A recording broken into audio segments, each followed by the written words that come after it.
kematian yang pada saat ini oleh orang-orang kafir sangat tidak disukai oleh mereka, nanti di akhirat kelak akan mereka dambakan, akan mereka ingin dan angankan. Mereka berharap supaya bisa menemui kematian di akhirat. Namun yang terjadi apa? Allah telah menetapkan tidak ada yang namanya kematian di akhirat. Yang ada hanya kekekalan.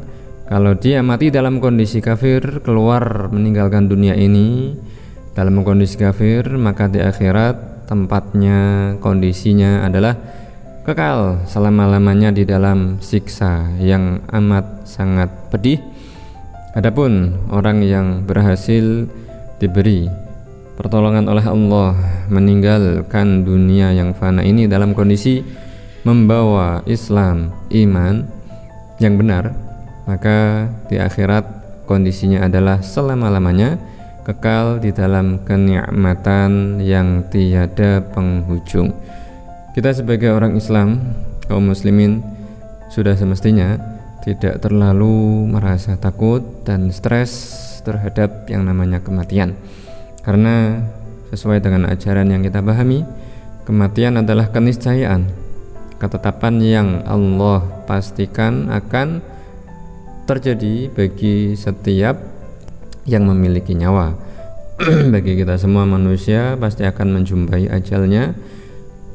Tugas kita, kewajiban kita yang perlu kita pikirkan, yang perlu kita seriusi, yang perlu kita pelajari dengan seksama adalah bagaimana cara kita menyambut kematian tersebut, bagaimana cara kita mempersiapkan bekal, bagaimana cara kita betul-betul mengetahui, betul-betul mempelajari dengan serius supaya tidak terjerumus kepada ajaran-ajaran, bisikan-bisikan yang berusaha menyelewengkan kita dari jalan kebenaran. Jangan sampai seperti cerita-cerita atau fenomena sebagian kalangan yang mereka ketika menjumpai nasihat yang berupa kematian, baik di dunia nyata mereka jumpai secara langsung kawannya, keluarganya, kekasihnya, pasangannya, anaknya, orang tuanya pada meninggal, terus mereka nyadar bahwa saya juga suatu saat pasti akan meninggalkan dunia ini. Menyadari seperti itu betul-betul direnungi. Namun apa yang terjadi? Mereka tidak tahu langkah apa selanjutnya. Tahu pasti bakal mati, tapi mesti ngapain? Nah, begitu tersandung pada pertanyaan, kalau nanti pasti mati, lantas kita mesti ngapain? Selama kita masih diberi kesempatan untuk hidup di dunia ini, mesti ngapain nih? Nah, banyak tuh kita jumpai fenomena ya, sebagian masyarakat tidak tahu mesti ngapain. Nah, akhirnya apa? Menjalani rutinitas seperti biasa yang menurut mereka baik. Ada yang kemudian tergerak hatinya untuk meningkatkan ya, yang menurut mereka tadinya sholat 5 waktu saja, terus ditambahilah sholat qobliyah ba'diyah. Yang tadinya membaca Al-Quran setiap hari hanya 1 lembar, ditambahilah jadi 2 lembar. Yang tadinya misal sudah rutin bersedekah sepekan sekali setiap Jumat, ditambahilah sepekan menjadi 2 kali, misal seperti itu.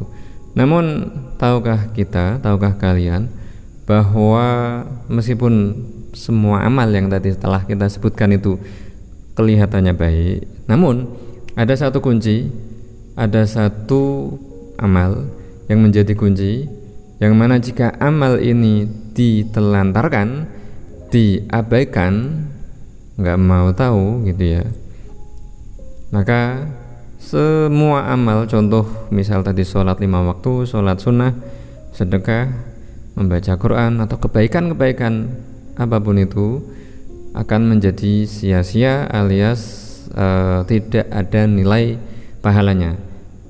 Apa itu amal yang menjadi kunci untuk sahnya seluruh amal kebaikan yang lain? Yaitu kita harus beriman, berislam dengan benar sesuai dengan prosedur yang diajarkan oleh para ulama bersanad sampai kepada Rasulullah Shallallahu Alaihi Wasallam. Nah, ini sering lalai, sering diabaikan.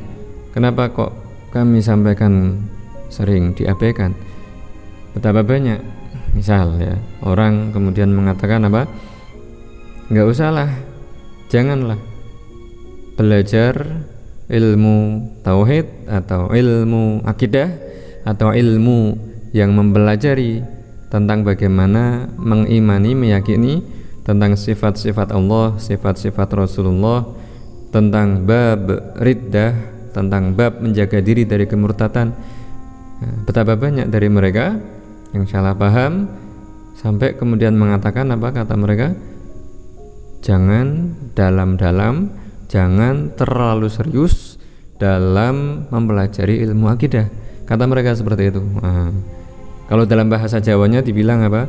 Ojo jeru-jeru oleh ngaji tauhid, nanti jadi gila katanya. Nah, terus kemudian ya, betapa banyak orang yang hanya sekedar mengucapkan apa? Wes pokoknya saya ya sudah percaya, sudah ngandel, sudah beriman. Nah, kata mereka beriman itu ya percaya, ya pokoknya saya percaya adanya Tuhan. Nah, kemudian di lain waktu ketika mendengarkan ceramah Isra Mi'raj, misal ketika membaca buku-buku cerita tentang Mi'rajnya Rasulullah Sallallahu Alaihi Wasallam, terjerumuslah banyak ini perkara ini ya, kasus-kasus semacam ini, terjerumus kepada keyakinan yang keliru yang sampai menyebabkan kemurtadan.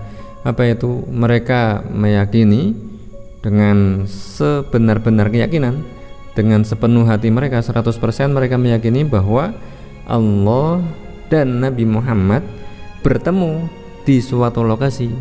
Nah, sebagian mereka mengatakan bermuwajahah, berhadap-hadapan, berada di suatu lokasi, berhadap-hadapan, kemudian berdialog layaknya manusia. Si A berdialog, ngobrol dengan si B. Nah, itu sudah beberapa pelanggaran, sudah beberapa kriminal itu tentang sifat-sifat Allah yang dia langgar, yang dia ingkari, yang mana status hukumnya, yang mana konsekuensi hukumnya bukan main-main ya, bukan yang kemudian kok hanya sebatas dosa besar, namun apa, keyakinan dan anggapan semacam itu tadi yang mengatakan misal bahwa Nabi bertemu, berhadap-hadapan dengan Allah Ta'ala di satu lokasi, di satu tempat, di satu arah.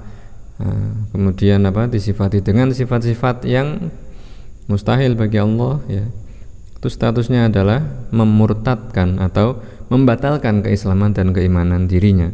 Nah, siapa yang memvonis atau yang menyatakan statement hukum semacam itu ya adalah dari ajaran Islam sendiri ya, dari syariat Islam sendiri. Kalau di dalam bab ilmu agama dibahas di dalam akidah namanya, nanti ada pembahasan babur riddah, ada bab yang menjelaskan ucapan apa saja, keyakinan apa saja, atau tindakan aksi apa saja yang bisa menyebabkan seseorang menjadi murtad. Nah, salah satunya apa? Keyakinan atau ucapan yang menganggap, yang mengatakan bahwa Allah disifati seperti sifat manusia, yaitu seperti apa?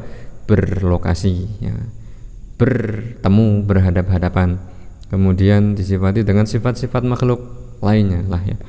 Jadi penting untuk kemudian apa, setelah ingat mati, setelah sadar bahwa kita pasti akan mati, maka apa yang perlu dipersiapkan? Amalnya supaya sah apa? Belajar untuk menjaga keimanan keislamannya. Tanpa keislaman, keimanan yang benar, amal apapun kebaikan itu tidak akan sah, tidak akan ada gunanya, tidak akan ada nilai pahalanya. Wallahu a'lam bishshawab.